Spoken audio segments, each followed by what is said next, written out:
Hello everyone, आज हम बात करेंगे इंजीनियरिंग ड्राइंग के सब्जेक्ट के बारे में। और आज हम पढ़ने वाले हैं isometric view of geometric shape. तो isometric view of geometric shape में क्या होगा, तो सबसे पहले हम देखेंगे कि जियोमेट्रिक शेप कौन सी होती हैं। तो जियोमेट्रिक शेप में हमारे पास जैसे है स्क्वायर फर्स्ट, सेकंड हमारे पास है रेक्टेंगल,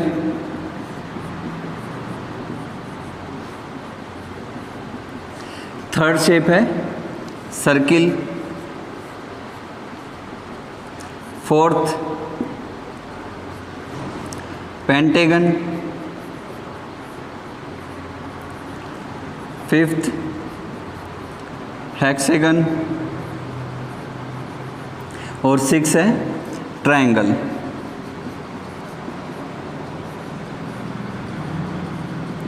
तो अब हम बात करेंगे कि जियोमेट्रिक शेप कौन कौन सी थी हमारे पास। स्क्वायर है, रेक्टेंगल है, सर्किल, पेंटागन, हेक्सागन, ट्रायंगल।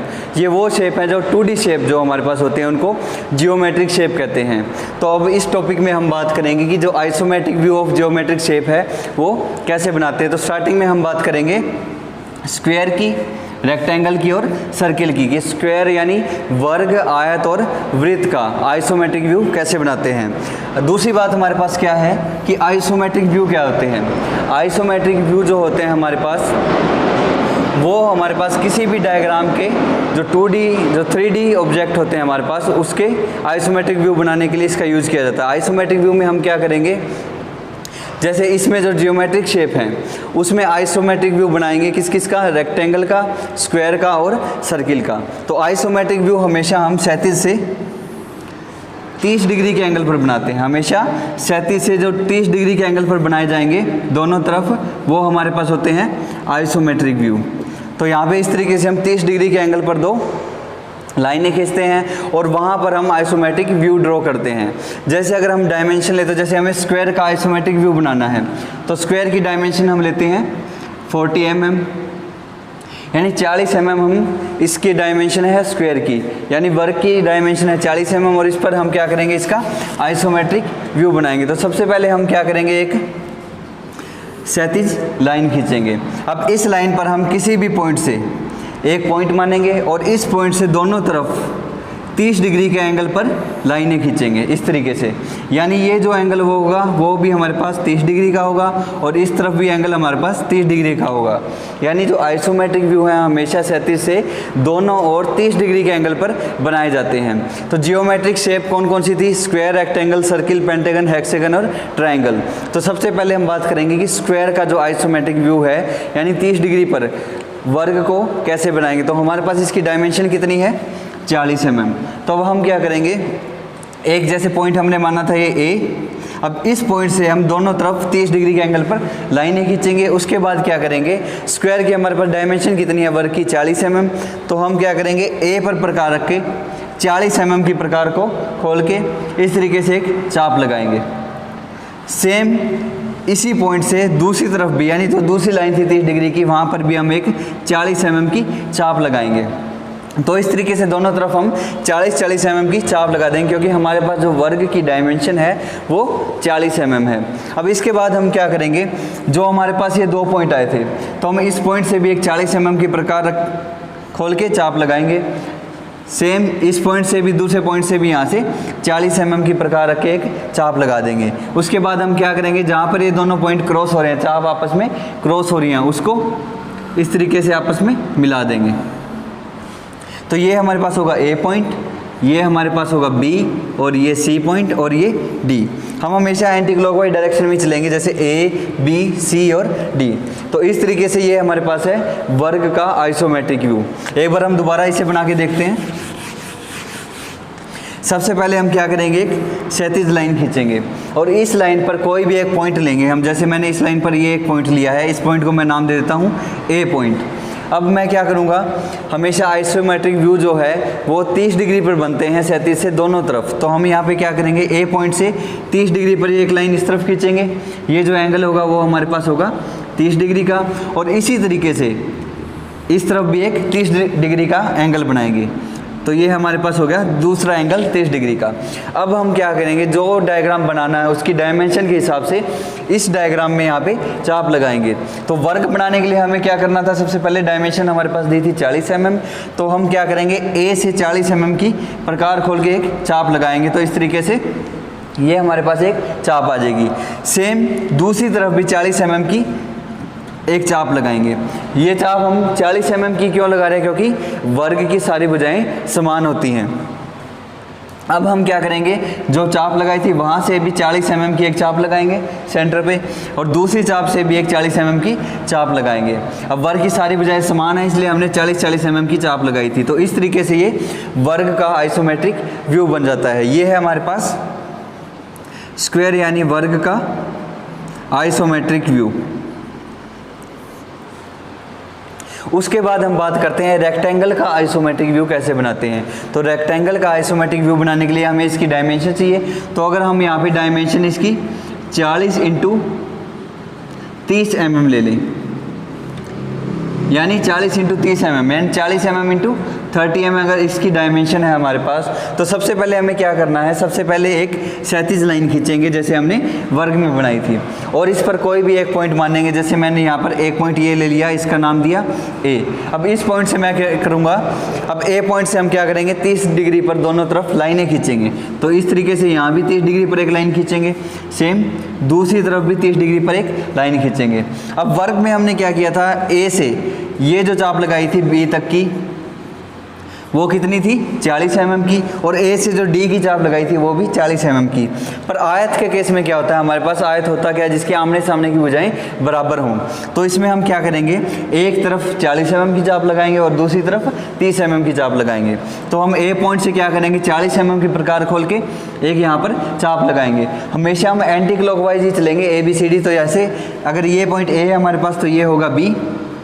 तो यहाँ पे 40 mm की चाप काटी तो हमारे पास बी पॉइंट आ गया। अब दूसरी तरफ क्या करेंगे हम, सेकंड जो डायमेंशन हमारे पास 30 mm, तो दूसरी तरफ हम क्या करेंगे, ए से 30 mm की चाप काट देंगे, तो ये हमारे पास होगा डी पॉइंट। अब बारी है सी पॉइंट की। तो सी पॉइंट कैसे निकालेंगे, अब रेक्टेंगल क्या होगा, जिसमें आमने सामने की भुजाएं बराबर होती हैं। तो ए बी के सामने जो भुजा होगी DC, तो उसकी डायमेंशन कितनी होगी, जितनी ए बी की है, क्योंकि आमने सामने की भुजाएं बराबर होती हैं। अब ए बी की भुजा कितनी है, ये 40 mm। तो सेम हम क्या करेंगे, डी से प्रकार 40 mm की प्रकार खोलेंगे और डी पर रखकर एक इस तरीके से चाप लगाएंगे। अब सेकंड बार जो पॉइंट है हमारे पास, डी ए के बराबर सामने जो लाइन होगी वो किसके इक्वल होगी, डी ए के। तो डी ए डायमेंशन कितनी है डी ए की 30 mm, तो बी से 30 mm की प्रकार खोल के एक चाप लगाएंगे। तो इस तरीके से हमारे पास यहाँ पर आ जाएगा सी पॉइंट।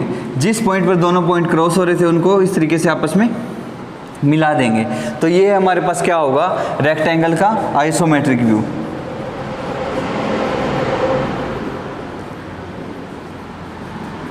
तो इस तरीके से हम रेक्टेंगल और स्क्वायर का आइसोमेट्रिक व्यू बनाते हैं। उसके बाद हम बात करते हैं सर्किल की, कि सर्किल का आइसोमेट्रिक व्यू कैसे बनाते हैं। तो सर्किल का आइसोमेट्रिक व्यू बनाने के लिए सबसे पहले हमें डायमेंशन चाहिए।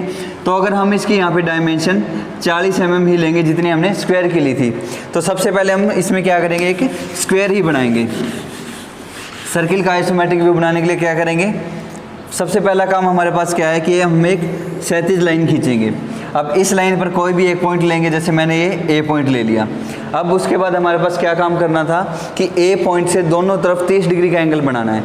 तो हम क्या करेंगे, इस पॉइंट से भी एक 30 डिग्री के एंगल पर लाइन खींचेंगे और सेम इस पॉइंट से भी एक 30 डिग्री के एंगल पर लाइन खींचेंगे इस तरीके से। अब उसके बाद हम क्या करेंगे, सर्किल का आइसोमेट्रिक व्यू बनाने के लिए हमें क्या करना है, सबसे पहले एक वर्ग ही बनाना है, स्क्वायर बनाना है। कितनी डायमेंशन का, 40 mm का। तो इसमें वैसे ही जैसे हमने वर्ग बनाया था वही वापस रिपीट करेंगे कि ए से 40 mm की चाप काटेंगे, ये हमारे पास होगा बी पॉइंट। सेम ए से 40 mm की चाप काटेंगे, ये हमारे पास होगा डी पॉइंट। अब हमें सी पॉइंट निकालना है, तो हम क्या करेंगे, वर्ग की चारों भुजाएं बराबर होती हैं, तो बी से भी 40 mm की चाप काटेंगे और डी से भी 40 mm की एक चाप काटेंगे। जहाँ पर दोनों पॉइंट क्रॉस हो रहे हैं उसे डी और बी से आपस में मिला देंगे। तो इस तरीके से हमारे पास आ जाएगा सी पॉइंट।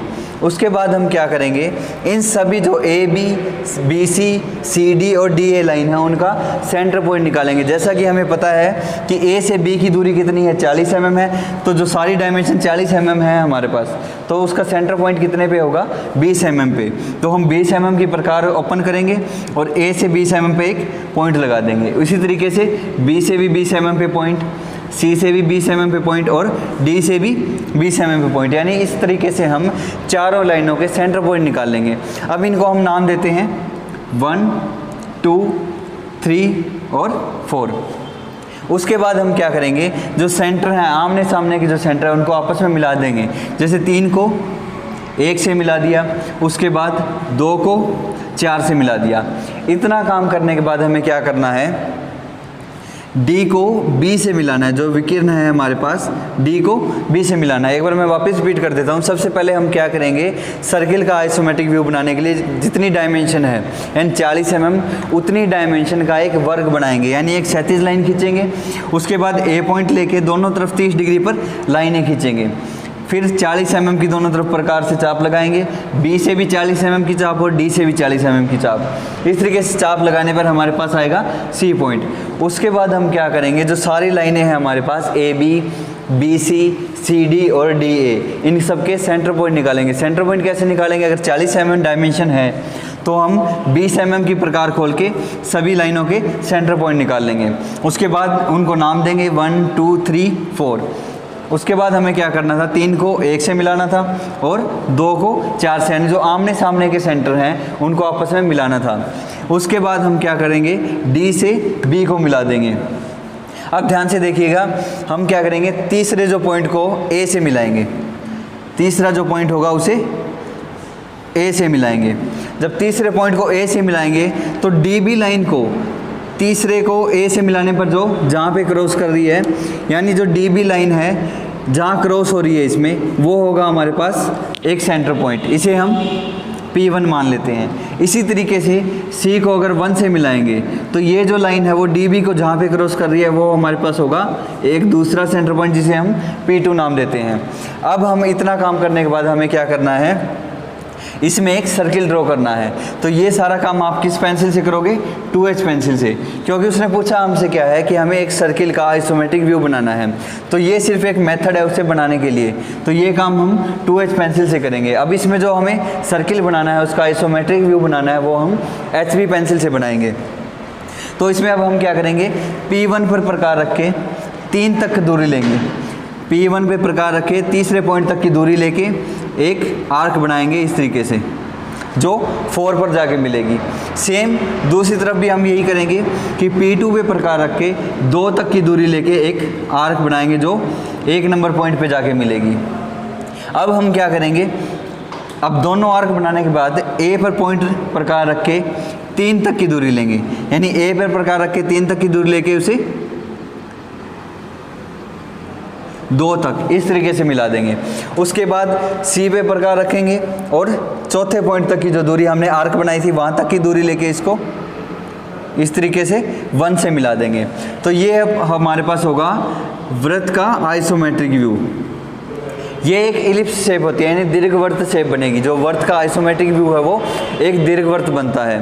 तो इस तरीके से हमने आज देखा कि isometric view of geometrical shape कैसे बनाते हैं। जियोमेट्रिकल शेप कौन सी होती हैं, 2D शेप, जैसे आयत, वर्ग, त्रिभुज, पंचभुज, षटभुज, अष्टभुज।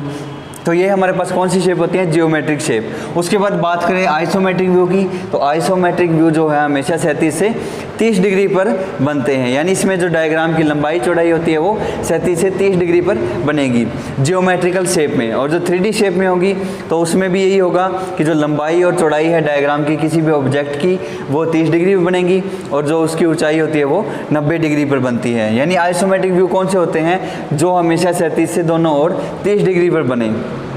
अब इसमें जियोमेट्रिकल फिगर जो हमारे पास थी, स्क्वायर, रेक्टेंगल और सर्किल, इनके हमने आइसोमेट्रिक व्यू बनाने आज सीखे हैं। अगली क्लास में हम क्या करेंगे, पेंटागन, हेक्सागन और ट्रायंगल, इनके आइसोमेट्रिक व्यू कैसे बनते हैं वो देखेंगे। क्योंकि अगर स्क्वायर, रेक्टेंगल और सर्किल इनको हम डायरेक्ट आइसोमेट्रिक में बना सकते हैं, पर पेंटागन, हेक्सागन और ट्रायंगल इसे आइसोमेट्रिक व्यू बनाने का थोड़ा अलग मेथड है, इसलिए उसकी बात हम अगली क्लास में करेंगे। Thank you.